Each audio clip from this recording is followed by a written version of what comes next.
Hey everybody, this is Mario Ranchi, brand strategist and founder of Manufacturer, here today with another episode of Ambitions of an Agency. And today we're just going to give an update on the current things that are going on for my business and really just tell you what's going on ever since the last video. So last video, it was mainly just trying to understand, well, I guess my last video on kind of going back to zero, starting in a new niche.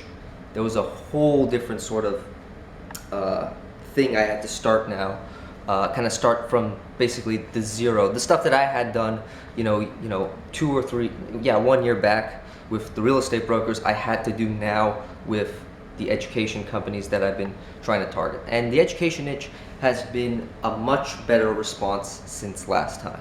Now let me tell you what's happened. So I've been on at least 10 sales calls in total. 10 sales calls.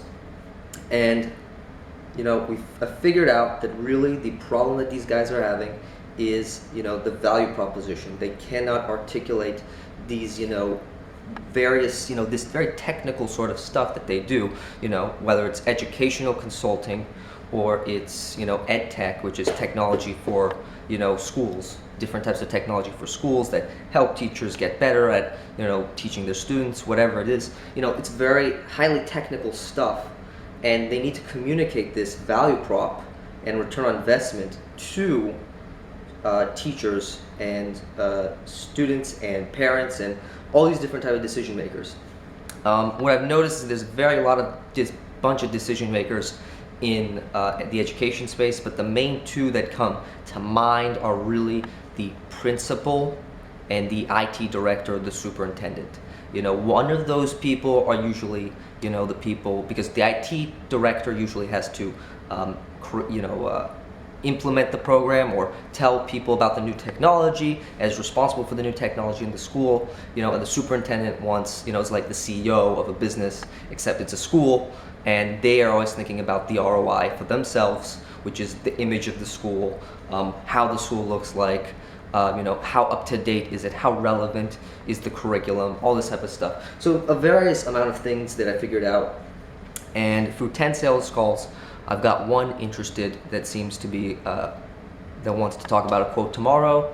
We already got on a call with him, sent him a quote. He seemed to be awesome with it. And it's basically the same offer I did with the real estate brokers, but it's modified to, just for them now. So I mean, it's kind of similar, but I think I've kind of nailed in on something, and all I'm hoping now is just to get more and more sales calls, more and more sales calls. So I guess the main things that came out of, coming out of that thing is, first of all, is like the pivoting. And the key thing about pivoting in business, it's really about knowing that where you're going at the moment, your current positioning, the way your services are, the offers, the way you're positioned now, all the things you have are not going forward. There's a clear data set or a clear amount of data that tells you, yeah, this is not going to work out. And so you have to know when to do that, to pivot. And that's basically what I did. And you can pivot very, very fast. I pivoted from real estate to education in about a week or so. Really, you just need to make a decision to go out and change your profile a little bit, just to reflect your hypothesis, right? What you may think, your educated guess, what you might think they might have, and then start connecting with the people that you want to and start having conversations. But really, that's it. You don't have to do any big thing. It's not that much of a barrier. A lot of people think they're stuck in a niche. They're not, and I want to go into a further video about that for sure, about niching properly and what I've learned from my mistakes of niching down. So that's going to come up in another video. So that's the one thing, it's like pivot really fast. Like if you see that something's not going right, pivot really fast. No one gives a shit. You figure out, you fail a lot, and then you think this is this big horrible thing, and it's not, because you change your profile, no one gives a shit. I have tons of real estate brokers in my network, and not one person said, hey, what happened to your profile? No one cares. Everyone's doing their own stuff, so or have their own problems, so no one really cares. So just get that first thing when you want to pivot. No one really cares. honestly, and so you have nothing to lose really. Second thing is just speed of action. I mean, just, like 1 week, it's important to just remember to take action quickly. And it comes from seeing that, no one gives a shit and no one really cares. And also that, you really have to, there's some sort of urgency there because you need to go really fast. Because, you can't just keep moving in this direction that's just going to go downwards. You need to really find a way to pivot, get out of there, and really, so speed of interaction and speed of interaction with new people is incredibly important. So speaking to new people immediately, even if you haven't got a profile ready yet, getting on research calls, just really, sponging up new information, right? Because you got all the old information from the niche, now you gotta, sponge new information. Third thing I've learned in all of this stuff is, I think, one of the most important things, I think one of the most important things that you need to know is really avoid the gambler's fallacy.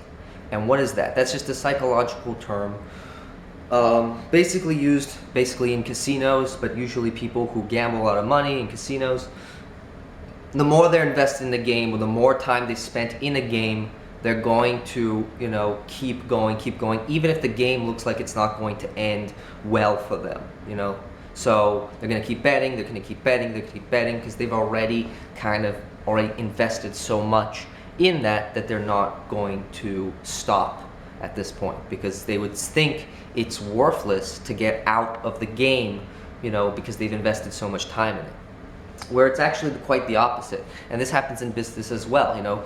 Business owners, they have a great idea, they go for it over and over again, they spend, months, years in it, maybe 1 year, 2 years in it, right? And that it complicates it more when you've spent much more time in it, 2 years, 3 years, right? If it's 1 month, it's not that bad. But if it's, 2 years or even 1 year, it starts to get like that. And I was kind of feeling that pull of the gambler's fallacy to kind of continue pushing through something like that, because I've had it for so long. I've invested, I've made content on real estate brokers, I make content on all these stuff. Am I just gonna throw this away all now? And yes, the thing is, yes, you are gonna throw it all away, because in the long run of things, if you have data, right? And this is the thing, you have to track, what you're doing. Because if you're not tracking what you're doing and how much responses you're getting from your offer or your message,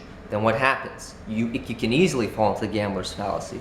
But if you have enough data, and I at least tracked my data and saw, I'm not getting much responses. My responses are kind of petering out. It's like 0, 0, 0, in a week, where I used to get like 1 or 2 at least. Right? And so you start to see the data kind of clears your mind to the fact that, this is not a winning opportunity anymore. This is a gambler's fallacy sort of thing. So you've got to notice the gambler's fallacy, and you have to notice if you are in a gambler's fallacy, because that's also another key thing and one of the most important things that you can do. Because if you still think that if you're gonna throw this away, this whole opportunity away, it's worthless, you're not gonna be fully invested in what you're going to do next. So you have to completely have the mindset to completely throw away everything you've built so far and just start from scratch anew and go forward, right? But you don't do that based on emotions, you do that based on data. And that's the final and most important thing. So that's it. Right. And so, those are the big things that, I learned from pivoting really fast, and in just 2 months, in 1 month really, I'm on my second month now, but let's say in 1 month I had already amassed at least 6 sales calls, and then 4 sales calls this month as well, which is almost finishing, but so it's 2 months now. So it's just a matter of a lot of action and just pushing yourself out there and doing the things that need to be done that are just the bare foundations of everything, of every business, which is getting on phone with people, figuring out what their problem is, and then offering a solution based off of what you may think their problem is. And that's it. So I'm going to talk to this guy tomorrow, see what's going on with all that, and I'll do another update video. Hope you guys got some value out of this, and I will see you in the next one. don't forget to subscribe, notifications, all the good YouTube stuff. I will see you on the next one. See ya. Bye.